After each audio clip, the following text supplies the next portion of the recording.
یہ بے احترامی کہاں سے شروع ہوئی؟ یہ جو ہمارے درمیان پنپ رہا ہے آج کل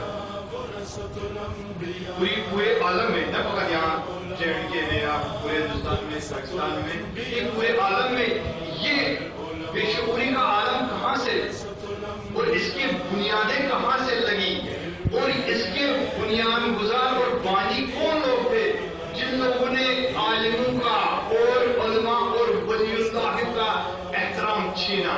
وہ بنی امیہ ہے۔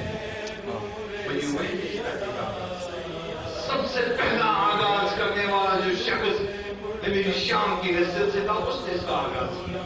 سب سے بڑے عالم ولی خدا ولایت کی عظیم ہستی ہے میرے کائنات علیہ السلام کی علماء ورثۃ الانبیاء، علماء جو ہے انبیاء کے وارث ہیں، اولیاء اللہ کے وارث ہیں، ائمہ معصومین کے جانشین ہیں۔ اس چیز کو تو دیکھو، کہاں پہ تم لوگ آ کے مشورہ دیتے ہو؟ کہاں سے انسان کو ملا ہے کہ وہ جا کے محفلوں میں مجالس میں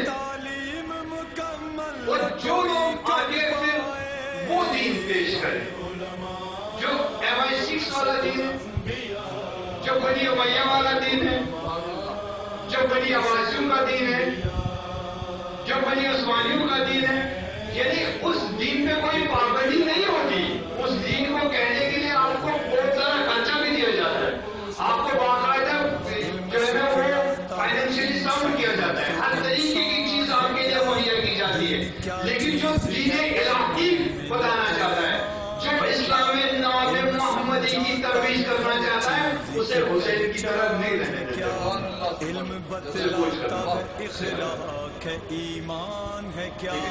یہ نہ سمجھے، امت کو بیدار ہونا، جب تک بیداری نہیں آئے گی، جب تک معرفت اور حقیقت کا سامنا ہم نہ کریں، جب تک ہمارے اندر تہذیب نفس نہ ہو، جب تک ہم حسین زمان کا ساتھ نہ دیں، بنی امیہ والے اسی طرح ہر روپ میں، ہر دور میں اسی طرح سے پنپتے رہے۔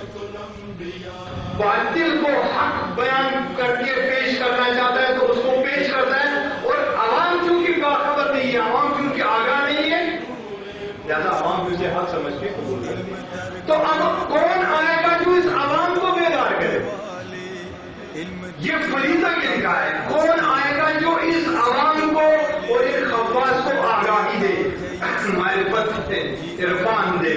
یہ کام ہے علماء، عرفان دینا، معرفت دینا۔ لیکن کب ہوگا؟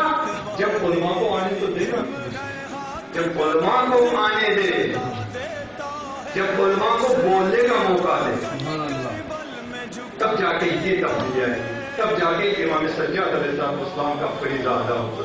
اب آگاہ کون کرے عوام کو؟ بیدار کون کرے؟ جو بیدار کرنے والے ان کو بیدار کبھی نہیں دیتے۔ میڈیا بھی تم لوگوں کے ہاتھ میں، سب کچھ تمہارے ہاتھ میں، تو علماء کے ہاتھ میں کیا ہے؟ ارے عالم، امام نے فرمایا کہ یہ عالم، یہ امام، اس کی ولایت تمہارے ہر چیز پہ ہونی چاہیے، تمہارے شہروں پہ، تمہارے گھروں پہ، تمہارے محلوں میں۔ لیکن ہم پہلا ہی کام جو کرتے وہ عالم کو سائڈ لائن کر دیتے۔ امام حسین نے اسی چیز کا درس دیا، یہ چیز سمجھائی کہ کس طرح سے تم عالموں کے ساتھ رہنا ہوگا، کس طرح سے عالموں کو پارٹیسپیٹ کرنے دینا ہوگا۔ یہ جو ولایت فقیہ ہے، ولایت فقیہ کا نظام، یہ نظام ولایت فقیہ عالمی نظام ہے، یہ کوئی ایرانی نظام نہیں ہے، یہ انقلاب اسلامی ایران کا اپنا نظام نہیں ہے، یہ الہی نظام ہے جو اللہ تعالیٰ کی طرف سے نبیوں کے ذریعے سے، اماموں کے ذریعے سے ہم تک پہنچا ہے۔ یہ الہی نظام، اس کا ہر ایک ماڈل ہر ایک محلے میں ہونا چاہیے، ہر ایک ذریعے میں ہونا چاہیے۔ ولایت فقیہ کی ایک چھوٹی سی مثال ہر ایک محلے میں ہونی چاہیے۔ آپ کے محلے کا عالم آپ لوگوں کا حاکم ہونا چاہیے۔ کرنے دیتے آپ لوگ ایسا کیوں؟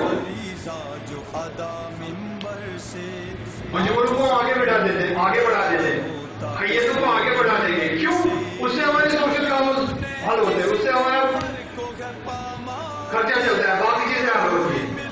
لیکن امام کو کہاں پہ چھوڑا؟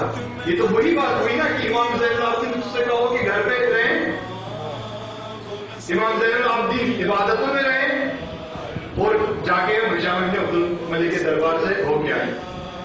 کیسے ہو سکتا ہے؟